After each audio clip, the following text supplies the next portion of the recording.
Berjumpa kita di ruang cakap di desa. Kita makin cakap, desa makin mantap. Hari ini kita akan membahas mindset tumbuh mendinamiskan desa dengan narasumber Bapak Ivan Ovikatita, Kepala BPI Kemendes PDTT.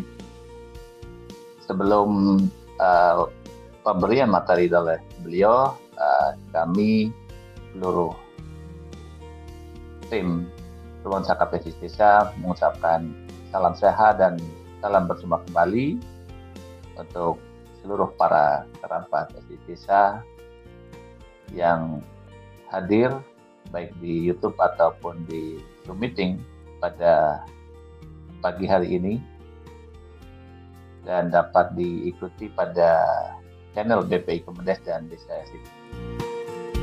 Bapak, kita ketahui bersama pada hari ini kita akan membedah bagaimana pola pikir masyarakat, di mana pola pikir masyarakat ini adalah sangat menentukan bagi kemajuan daerah.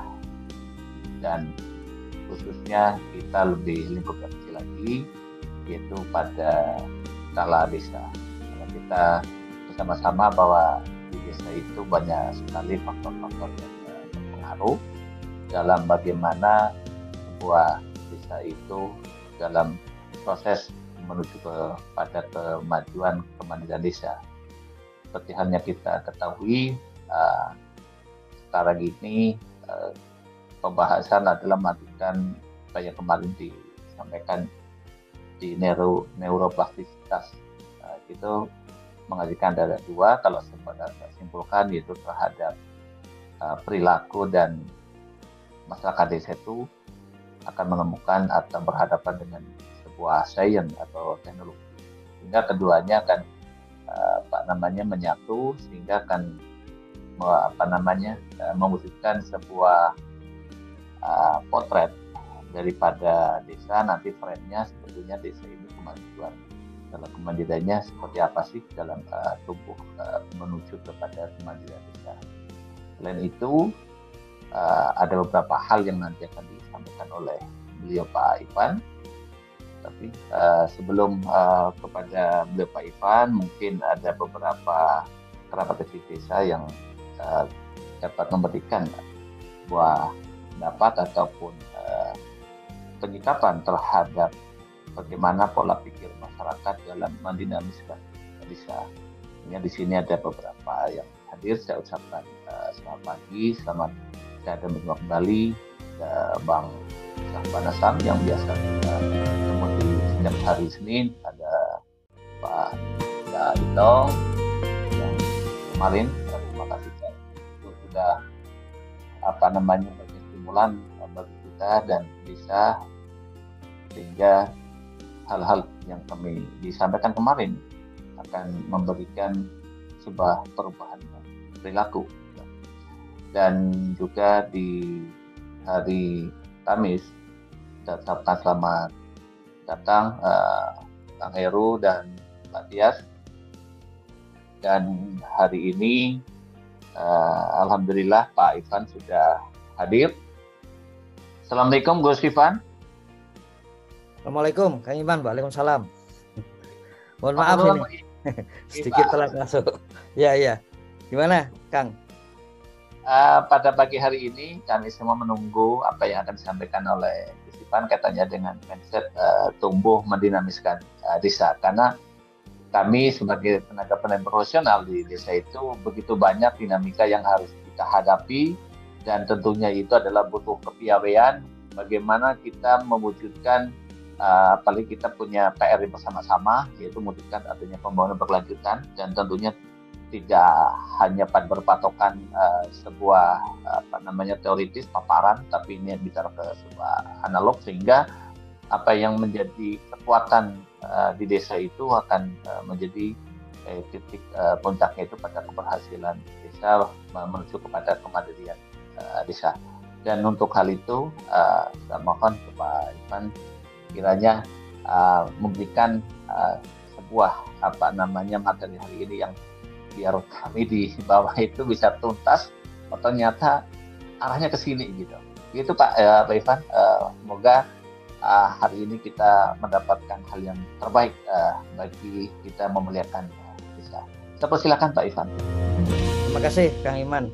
Jadi seperti biasa Kang Iman, sebelum kita mulai perlu beberapa hal yang ada kebaruan sampai hari ini Kang Iman.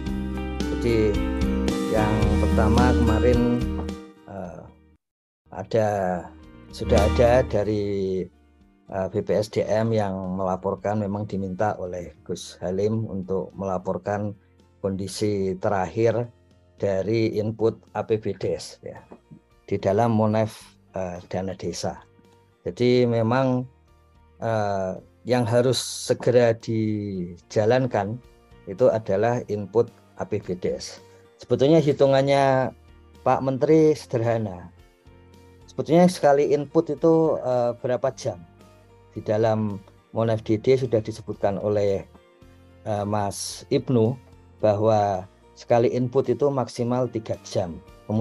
Kemudian sudah diberi trik bahwa sebelum itu sebaiknya menyelesaikan di dalam Excel, 2 Excel, 1 Excel untuk upload, 1 Excel untuk input tagging ya.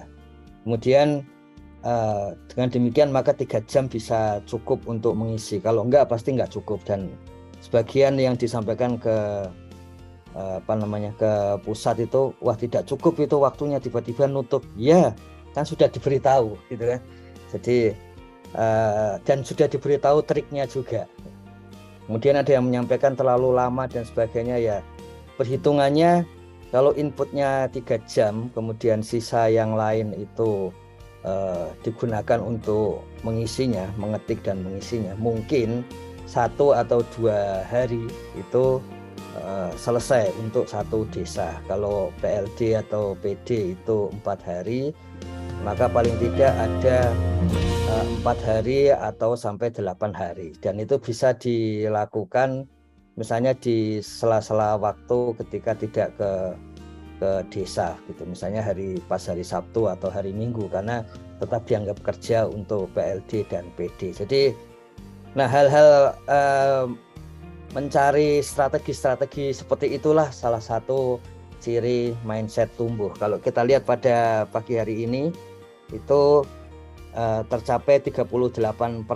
Ini harusnya sudah mendekati 100%, kecuali yang Papua yang masih belum provinsi baru. Ini memang seperti dari awal syaratnya harus mengubah DRP, karena DRP dengan Monef DD kita sama-sama sudah tahu saling terhubung untuk username dan password. Jadi ya langsung saja minta ada perubahan itu melalui Sapa Desa, melalui Mas Salman, melalui Mas Dwi, supaya segera berubah isinya. Sebetulnya bisa dilakukan juga oleh BPSDM sebagai super admin, tapi untuk memberikan dukungan dari BPI melakukan hal seperti itu.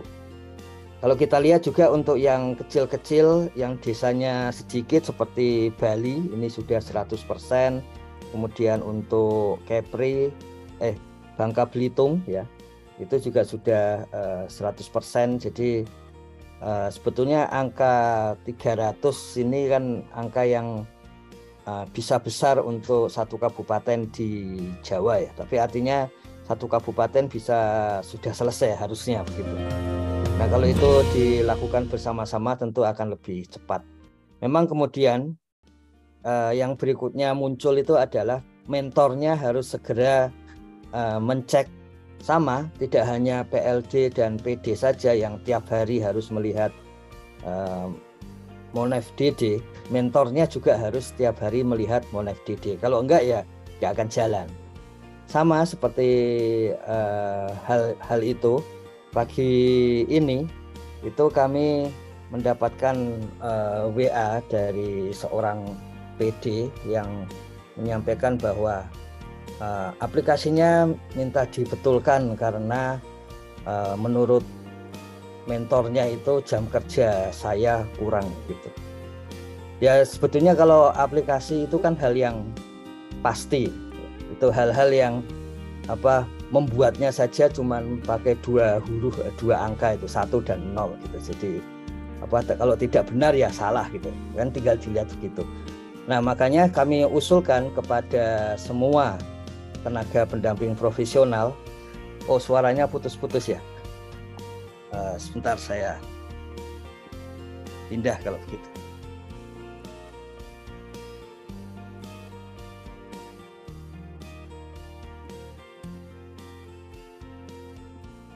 Suaranya bagus. Ya, oke. Suaranya bagus. Bagus ya. Jadi kami usulkan kepada seluruh tenaga pendamping profesional hari ini download laporan bulanan kembali, karena harusnya hari ini sudah ada evaluasi kinerja dari mentor gitu. Jadi di download lagi saja supaya langsung ketahuan apakah benar kurang jam ataukah penilaian dari FKIN yang sangat rendah sehingga nilainya tetap D atau tetap C dan sebagainya.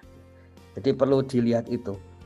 Kemarin sudah sesuai dengan WA di beberapa grup pendamping, kami sudah diskusikan dengan Pak Yusra, dengan sekretaris BPSDM untuk sesuai dengan yang dibutuhkan. Yang pertama bahwa hari kerja bulan April itu kalau 5 hari kerja kan 11 hari gitu, sehingga perlu ada penyesuaian secara resmi khusus bulan April karena sudah ada alasan kan. Alasannya adalah libur bersama yang memang sangat-sangat panjang. Normalnya hari kerja 20 hari, kalau itu 5 hari kerja. Dan dulu memang hitungan dari Gus Halim di keputusan yang lama itu memang berbasis jam kerja, karena dengan alasan tidak tentu kerjanya pendampingan itu. Tapi kemudian ada usulan dari BPK untuk yang berkantor maka pakai hari kerja, makanya mulai kabupaten sampai provinsi dan pusat itu harus sesuai hari kerja. Itu juga karena ada beberapa hal yang dilihat. Misalnya mulai sekarang di pusat itu tiap hari pendamping harus absen wajah sesuai dengan arahan BPK. Jadi sama dengan PNS maupun tenaga kontrak yang ada di Kementerian Desa. Kalau enggak ya, jadi enggak ada alasan lagi seperti itu. Kemudian di daerah juga akhirnya sama disesuaikan dengan Pemda masing-masing. Satu hal yang kemarin kami diskusikan juga selain hari kerja itu adalah persoalan berkaitan dengan sanksi yang ada perubahan di dalam keputusan Menteri Desa nomor 143 tahun 2022 bahwa kemudian ada sanksi demosi jika evaluasi kinerjanya itu C sebanyak 3 kali dalam kurun waktu 12 bulan terakhir. Ya. Kalau C 3 kali dalam 12 bulan terakhir. Makanya FKIN menjadi penting karena ini nanti akan dilihat oleh BPK. Kalau sampai C 3 kali tapi tidak didemosi, maka yang salah mentornya. Jadi pasti diminta untuk menegur mentor, dan kalau teguran dari BPK itu biasanya ya tidak harus dijalankan, dan bahkan biasanya lebih dari yang diminta BPK supaya tidak ada risiko berikutnya di kemudian hari. Misalnya diminta teguran tapi kemudian ya meskipun disebut teguran tapi ya jadinya demosi, misalnya seperti itu, supaya tidak ada risiko bahwa tidak menjalankan perintah BPK. Itu kalau C 3 kali. Di keputusan menteri yang sebelumnya, kalau D 4 kali itu pelanggaran berat dan bisa dikeluarkan. Ya. Kalau di keputusan menteri yang terbaru, D-nya tidak 4 kali tapi 3 kali. Dulu 4 kali karena asumsinya ya kita sampai bulan September gitu. Jadi kalau kan tidak 5 kali, kalau 5 kali itu nggak bisa bisa lolos dari kemungkinan sanksi, karena itu waktu itu namanya sanksi. Kemudian kalau sekarang 3 kali berarti sampai nanti evaluasi tahunan di bulan September untuk pekerjaan September, kemudian dilakukan evaluasi di Oktober, itu berarti ketemu 3 kali. 9 dibagi 3. Kalau dulu 9 bagi 2 ketemunya angka 4 gitu.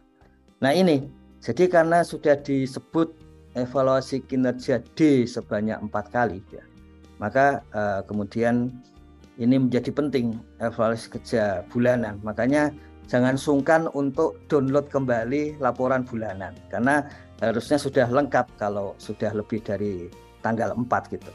Tapi kalau kami cek dan BPK juga ikut ngecek tahun lalu, itu ternyata sampai beberapa bulan itu, dan itu disebutkan satu persatu, ada listnya satu persatu pendamping, karena semua diambil dari server gitu.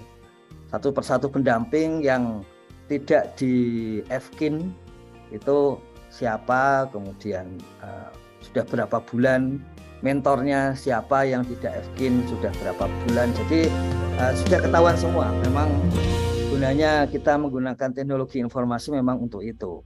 Yang bagus bisa teruji bagus, yang memang tidak bekerja ya teruji tidak bekerja. Dan kesimpulan dari BPK hampir secara keseluruhan sudah sesuai dengan waktu itu menggunakan Capman yang 40 ya. Karena yang Capman 143 itu tidak dicek oleh BPK karena baru berlaku sejak 2023. Yang dicek adalah yang sebelum 2023. Jadi ini jadi penting karena di internal itu menjadi sanksi, kemudian di eksternal yang BPK itu menjadi temuan ya. Temuan kalau tidak diberi sanksi. Tapi kalau baik menti maupun mentor sudah diberi sanksi ya nggak ada temuan. Tapi sebelum sampai ke sana mungkin jadi penting jangan kalau melihat kasus yang disampaikan oleh TPP pada tadi pagi, itu sepertinya menjadi penting untuk mendownload lagi laporan supaya ketika ada info-info masuk itu ya infonya memang akurat gitu. Karena pendamping itu menyampaikan ke kami kenapa jam kerja kami tidak terhitung, padahal kami sudah memasukkan. Dari mana infonya? Dari karena dia PD maka infonya dari Forkap. Kan kemudian ngeceknya gampang, ngeceknya ya download lagi saja laporan bulanannya. Nah ini laporan bulanan dari pendamping tersebut, ini jam kerjanya sudah melebihi 140 jam, sehingga rekan-rekan sekalian bisa melihat skor JK. JK itu singkatan dari jam kerja. Ini dulu dibuat oleh penyusun aplikasi dan biasa itu para orang teknis suka membuat singkatan-singkatan itu. Jadi JK itu berarti jam kerja, karena sudah di atas 140 jam pasti JK-nya 100 gitu loh ya. Jadi meskipun orang bilang enggak itu kurang dan sebagainya, semua bisa ada buktinya ya. Jadi kita mengikuti BPK. Jadi meskipun diomongi macam-macam pada diskusi gitu, tapi dengan mudah BPK melihat hasil di dalam aplikasi ini. Jadi jangan lari dari aplikasi ini, cek saja. Di sini kelihatan seperti itu. Nah, yang kami khawatir, maksudnya ada kemungkinan itu mentor mungkin belum terinfo. Harusnya sudah sih, karena kan di dalam evaluasi di dalam Capman itu memang sudah diubah. Tapi harus dilihat bahwa kalau dulu itu evaluasi dari mentor itu nilainya 30%. Dulu dengan filosofi bahwa semua pendamping yang memang bekerja penuh waktu, artinya full employment, ya harus tidak boleh diotak-atik bahwa memang dia bekerja gitu. Jadi di awal bahkan waktu itu kami pernah sampaikan Gus Halim itu pada awalnya sepenuhnya berbasis kuantitatif ya. Jadi sepenuhnya berbasis yang ada di DRP. Kemudian setelah melakukan uji publik di wilayah barat, tengah, dan timur, kemudian ada usulan supaya tetap ada ruang bagi mentor untuk menilai, dan penilaian itu masuk dalam evaluasi kinerja. Makanya kemudian dibuat itu. Dulu pernah diusulkan supaya FK-nya tahunan karena biasanya tahunan, tapi Gus Halim menyampaikan harus bulanan karena nanti di bulan September itu barulah ada otomatis dari DRP juga nanti ada tahunan. Jadi semangatnya adalah semangat menilai secara objektif. Nah, kalau dulu 30%, maka kalau tidak dinilai 0 pun ya, itu nilainya minimal C. Dan harapan dari Gus Halim waktu itu supaya tetap bisa terkontrak pada tahun berikutnya gitu. Nah, kemarin ada perubahan melihat kondisi berikutnya ya, di mana waktu itu karena dikasih 0 saja tetap dikontrak, maka ternyata sampai berbulan-bulan FK-nya tidak diisi gitu. Jadi dianggap biasa saja gitu. Terus akhirnya kemudian kemarin disepakati 50-50 ya. Ini 50% dari jam kerja, 50% bobot dari evaluasi kinerja. Jadi kalau dulu dikasih nilai 1 saja ya, itu kemudian bisa menjadi B begitu. Tapi kalau sekarang nggak bisa, ini dinilai 22 saja ya, karena di bawah 50 totalnya. Dia tetap dapat C karena total skornya 61. Ya, jadi ini yang perlu diingat. Yang pertama harus dilakukan FKIN karena 3 kali C berturut-turut demosi, 3 kali D berturut-turut bisa dikeluarkan. Jadi harapannya memang FKIN ini selalu diisi, sehingga ketika menyampaikan kepada publik bahwa pendamping itu kinerjanya jelek, pendamping kinerjanya baik mau jelek ada bukti kuantitatifnya. Jadi dari grade ini. Nah, kalau yang dulu kan karena tidak diisi ya grade-nya minimal C seperti itu. Jadi sekarang menjadi lebih pasti harus dilakukan itu FKIN oleh mentornya. Kemudian selain itu mungkin supaya ada sedikit kejelasan Kang Iman bahwa polanya kira-kira seperti ini. Jadi jadi kalau jam kerjanya sudah 140 atau lebih, maka JK-nya ya, ini bagian JK-nya itu ya pasti menjadi 100. 100 itu artinya 100% sebetulnya ya. Sebetulnya 100 itu 100%. Nah, tinggal evaluasi dari mentor ya. Jadi evaluasi dari mentor. Kalau di sini evaluasinya itu tadi 22 ya memang C ya, karena evaluasi dari mentor itu 22 totalnya ya. Total dari evaluasi mentor sudah ada di dalam DRP untuk mentor.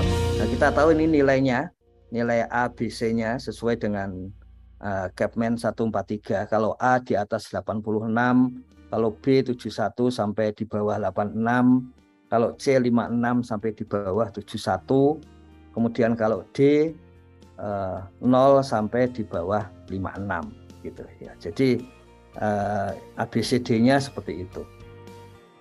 Kalau sudah kerja penuh kemudian ingin mendapatkan B, berapa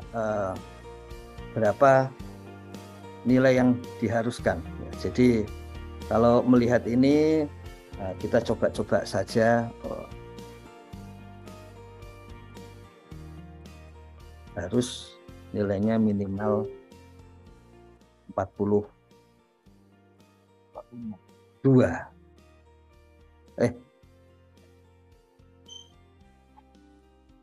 Sebentar. Salah ini ya. 42 ya. Supaya nilainya minimal 71. Jadi nilai 42. Ini 42 ini nilainya mestinya B. Sorry. Jadi kalau nilainya sudah 71 di sini, berarti Fkin supaya dapat B, supaya lepas dari demosi, itu Fkin-nya jam kerjanya harus penuh, Fkin-nya minimal 42 ya. Kemudian supaya tidak dikeluarkan, artinya mendapatkan nilai C ya, itu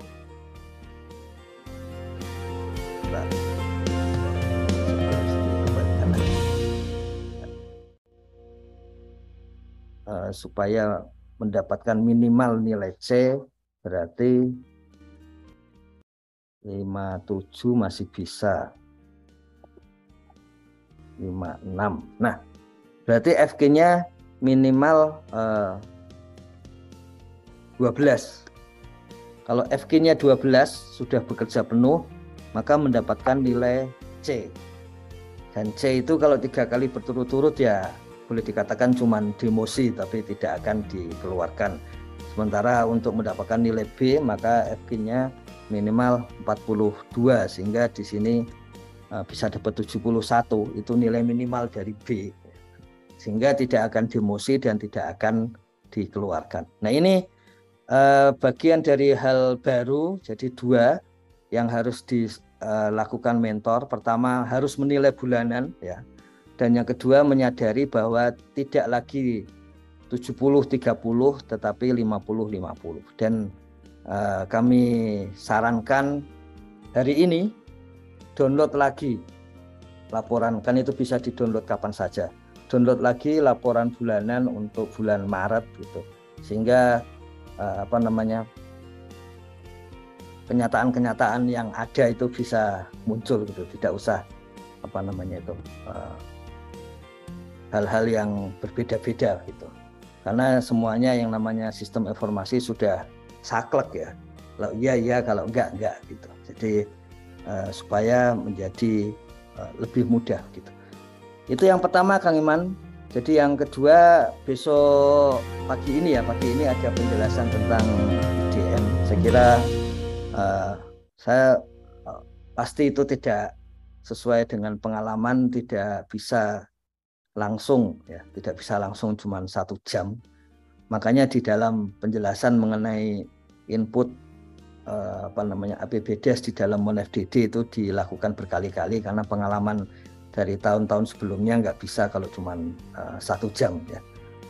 Jadi nanti kalau diperlukan kita bisa lakukan lebih jauh. Tapi pesan kami tentang tentang IDM itu adalah supaya kita mulai meningkatkan kualitas data. Kalau pengisiannya diisi lah, tapi kualitas data itu menjadi penting, karena itu biasanya tahap berikutnya setelah kita bisa mengisi dengan full, kemudian kita meningkatkan itu. Dan jangan lupa disampaikan kepada Kementerian Desa kalau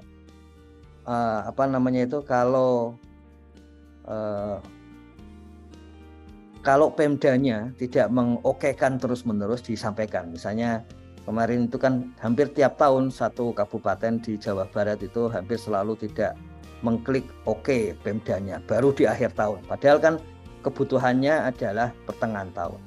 Apa konsekuensinya? Konsekuensinya sesuai dengan aturan IDM, kalau tidak diisi, kalau tidak diklik, diokekan oleh Pemda, maka akan menggunakan IDM tahun sebelumnya. Dengan risiko kalau menggunakan tahun sebelumnya berarti ya datanya tidak valid, dan kemudian bisa kurang dipercaya oleh pengguna IDM, terutama Kementerian Keuangan yang menentukan dana desa. Ya, jadi ini kan sebetulnya tujuan utamanya kenapa harus semester pertama, karena memang digunakan untuk penyusunan dana desa yang biasanya paling lambat sekitar tanggal 7 Agustus, tapi sudah mulai diolah pada pertengahan Juni ya, atau pada awal Juli gitu. Tahun lalu misalnya tanggal 10 gitu. Dulu pernah tanggal 25 Juni seperti itu. Jadi kegunaannya untuk itu. Jadi kalau sampai belum muncul, nah itu ya. Kemudian ini ada dari chatroom, apakah demosi untuk PLD? Ya, udah pastilah. Kalau PLD ya nggak ada demosi, karena kan sudah paling bawah gitu ya. Jadi dalam struktur struktur pendampingan, birokrasi pendampingan dia ada di bawah, sehingga memang tidak seperti itu. Ya ini sih setuju juga. Nanti sudah pasti, kemarin juga sudah saya sudah lihat rencananya untuk perbaikan DRP. Jadi yang 50-50 sudah, yang sifatnya pembatasan itu yang sudah dilakukan, misalnya medsos maksimal 15 jam dan sebagainya seperti itu. Kemudian beberapa surat izin dan sebagainya yang sebetulnya dulu sudah disusun ya. Cuman waktu itu ya tim saya koreksi terus sehingga tidak naik di Android gitu. Tapi saya kira nanti segera dinaikkan, termasuk penyampaian ke atas kalau ada masalah. Kemudian nanti kalau tidak ditangani dalam waktu sekian hari, otomatis naik ke pusat, ke BPSDM, dan sesuai arahan Pak Menteri sekaligus naik ke Menteri juga. Jadi langsung naiknya ke pusat dan ke Menteri. Kemudian satu link lagi yang diminta agar ada komunikasi Pak Menteri dengan seluruh pendamping, itu juga sedang dijalankan gitu. Jadi sama kalau ada yang Januari Februari belum di FKIN oleh FKIN, jadi kata kerja sekarang. Kalau mentor belum meng-FKIN, kalau belum di FKIN oleh mentor, itu ya minta saja, harus itu. Karena sekarang itu jadi penting. Begitu tidak di FKIN ya pasti D. Kalau dulu kan tidak di FKIN pasti C. Kalau sekarang tidak di FKIN pasti D. Dan nggak enaknya itu karena demosi, kalau dulu kan kebijakannya demosi bukan sanksi. Kemudian ada karena kondisi-kondisi yang berkembang, kemudian salah satu sanksinya adalah demosi. Jadi itu hal-hal yang kemudian menjadi krusial di sini.